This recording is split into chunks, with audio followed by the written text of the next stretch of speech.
just cruising in the drop.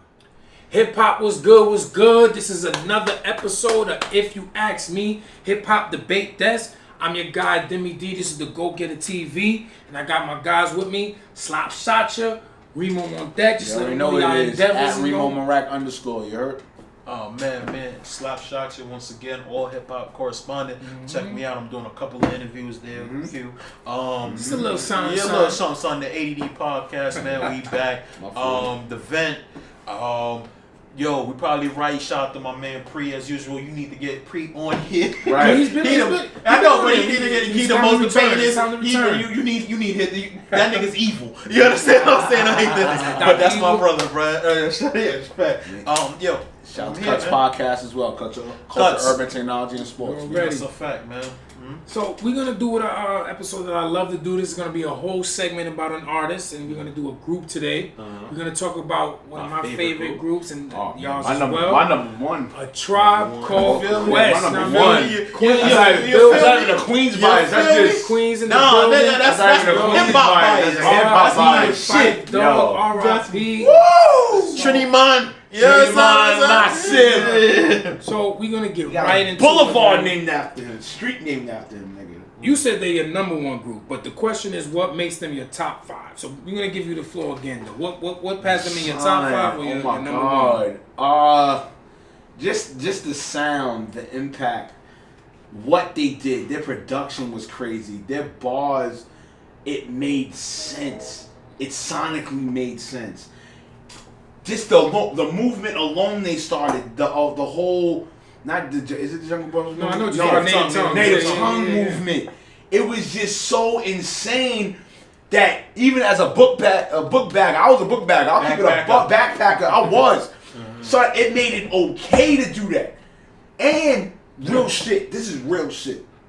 Fife alone, just the impact with the whole wearing football jerseys. And fatigue and the fatigue pants with the Timbs, son. I was like, yeah, nigga. I was a fight nigga. I was a fight nigga. No offense to Q-Tip. Q-Tip was nice, but the production in the bars, when it's Fife time, son, it was Fife time, son. Funky diet belly, man. Yo, Fife time, son. You heard? For me, man, what you call it, like Tribe is weird because I never pictured myself as a backpacker or anything like that. It just was the versatility. It just was the difference and the relatability and the consistency, the beats, the rhymes, the lyrics. You get what I'm saying? The shit. You know what? Fuck all that. Fuck everything I just said. The shit was just good. It was just no, but you explain why it's good. You explain why it's good too. It was you know what? Because I function myself as a person that listen to hip hop. Like I can listen to everything and draw what everything needs to be. You get what I'm saying?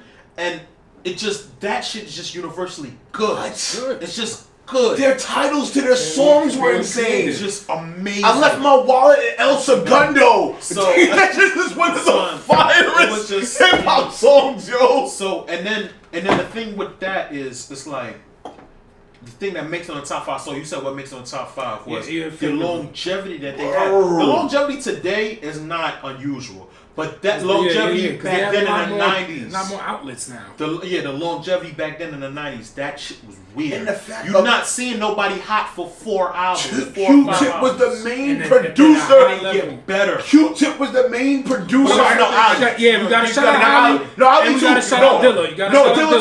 Dilla too. But I'm just saying for the fact that especially in the beginning. I see what you're saying. What I'm saying is for Tip to do that, but Tip and still be nice. Q-Tip, the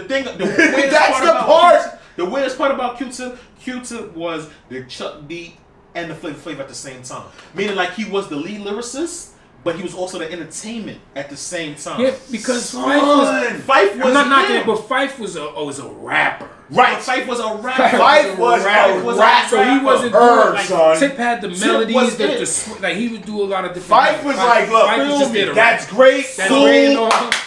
Put Balls. But that's the thing. Balls. But so that was the thing. And then, like I said, it was the maturity in every album. Every album, none of the albums sounded like the last one. Nigga. Life, beat, and rhymes? No. Nigga, that's top 5 albums in 98. I don't care. The weirdest thing in the world for me, was to have 2 classic albums. And I'm talking about Low End and Midnight. Oh my God. And the thing was, they sound nothing like each other, bro.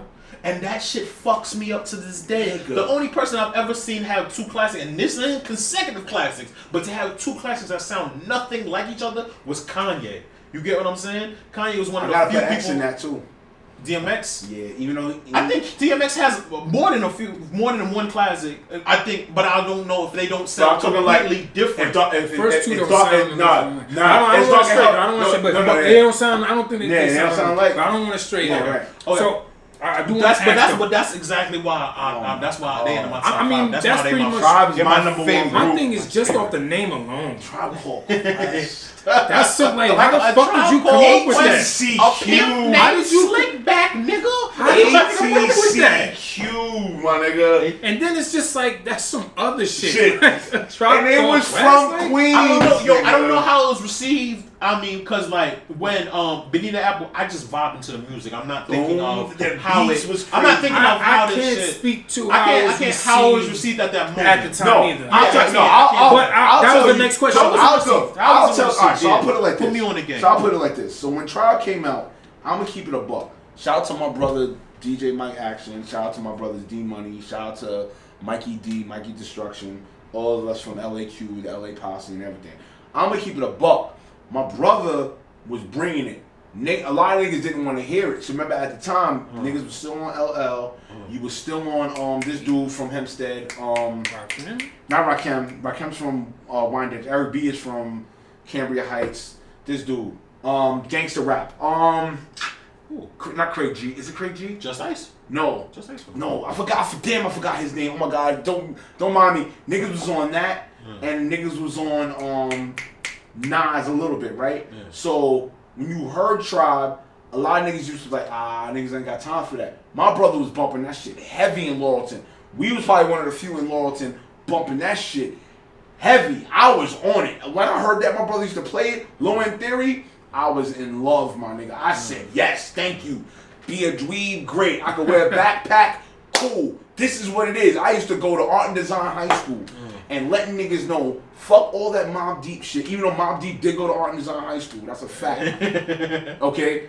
I was on some Tribe Called Quest. Heavy, my nigga. I'm talking little old Kareem Tyson coming through, football jersey, fucking fatigue pants, Timbs or Jordans, either one, because of Fife. That's a fact. Their influence was crazy, dog. That's a fact. So speaking of that, before this is the last one. You already said you was a Fife guy. I'm a Fife guy. Q-Tip or Fife? Grant, you know we love both. Fife. But were you more of a Q-Tip guy or Fife guy? Fife. I'm gonna say at first I was a Q-Tip guy. Everybody. But then I realized, like, my God, this nigga. The punchline will get you. God. No, punchline will get you. It's the punchline. No, and the thing was, it's like he got all the lines. Bust off when your couch now you got Siemens furniture. Bono this. Bono, he got all the lines. Because Bo can't rap. I mean, you know. So I definitely became, especially in hindsight, I became a Fife guy, and I feel like he was definitely underrated, and I feel like the group got better the more he took it serious. That's why Midnight Room, because me and Pre, shout out to Pre, me and Pre, we go back and forth all the time about what's the better one between Midnight and Low End, and I say Midnight because I feel like with Midnight definitely got them the better success. I feel but we talking about the better albums, and I feel like they're both classics. But the reason why I go with Midnight is because that's when I felt like Fife understood the assignment, what he's supposed to do. He don't have to blend in with what's going on with the song. I think he got it on Low End though. You think so? The first one, he said it himself. He wasn't even trying. He wasn't even trying. He's on like two tracks on People's Estate then. So, but I think maybe he got in his zone on Midnight. Yeah. But Midnight, I don't think anybody was. I don't think nobody was focused on him. Salute to Lost Professor too. That's the only feature on it. But even with his feature, but this is what I'm saying. when I said earlier about how Queens is so influential because a lot of the producers, a lot of just the ones that knew about production per se, that was straight Queens. That was straight Queens. Yo, that was straight Queens, son. Yo, so son. we count Primo as a Queens nigga or a Houston nigga? Listen, man, I'm not even. Niggas trying to tell me he from Brooklyn. Them niggas is not. We go Queens or we go Houston. He's from Texas. Texas. Salute to the guard. He right. influenced to the game, but he's not from New York. We're gonna close it out there. Tribe Called Quest. If you're not familiar with ATCQ, my nigga. ATCQ, this is my the nigga. segment 1. Tribe Called Quest. Tag in. We all ready. Shout out Lost Professor, man. Yeah,